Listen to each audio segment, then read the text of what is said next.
بسم اللہ الرحمن الرحیم۔ الصلاۃ والسلام علیک یا رسول اللہ وعلی آلک و صحابک یا نور اللہ۔ حضور صلی اللہ علیہ وسلم کا ارشاد، جس کا کھانا پینا حرام ہو اس کی دعا قبول نہیں ہوتی۔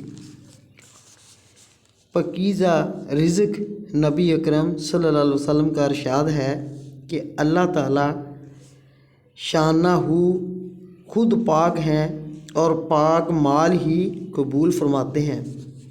مسلمانوں کو اسی چیز کا حکم دیا جس کا اپنے رسولوں کو حکم فرمایا، چنانچہ کلام پاک میں ارشاد ہے، یا ایھا الرسول کلوا من الطیبات واعملوا صالحا انی بما تعملون علیم۔ اے رسولو، پاک چیزوں کو کھاؤ اور نیک عمل کرو، میں تمہارے اعمال سے باخبر ہوں۔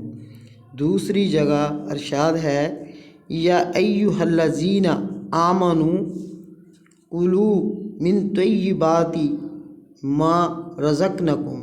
اے ایمان والو، ہمارے دیے ہوئے پاک رزق میں سے کھاؤ۔ اس کے بعد حضور صلی اللہ علیہ وسلم نے ایک شخص کا ذکر فرمایا کہ لمبے لمبے سفر کرتا اور مسافر کی دعا قبول ہوتی ہے، اور اس کے ساتھ ہی بکھرے ہوئے بالوں والا، غبار آلود کپڑوں والا، یعنی پریشان حال، دونوں ہاتھ آسمان کی طرف پھیلا کر کہتا ہے، اے اللہ، اے اللہ، اے اللہ، لیکن کھانا بھی اس کا حرام ہے، پینا بھی اس کا حرام ہے، لباس بھی اس کا حرام ہے، ہمیشہ حرام ہی کھایا تو اس کی دعا کہاں قبول ہو سکتی ہے؟ آج دعائیں کیوں قبول نہیں ہوتی؟ فائدہ: لوگوں کو ہمیشہ سوچتا ہے کہ مسلمانوں کی دعائیں قبول نہیں ہوتی، لیکن حالات کا اندازہ اس حدیث شریف سے کیا جا سکتا ہے۔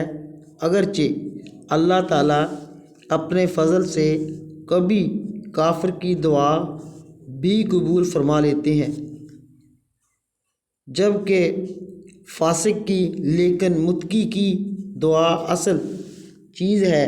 اس لیے متقیوں سے دعا کی تمنا کی جاتی ہے۔ جو لوگ چاہتے ہیں کہ ہمارے دعائیں قبول ہوں، ان کو بہت ضروری ہے کہ حرام مال سے اعراض کریں۔ اور ایسا کون ہے جو یہ چاہتا ہے کہ میری دعا قبول نہ ہو؟ سبحان اللہ۔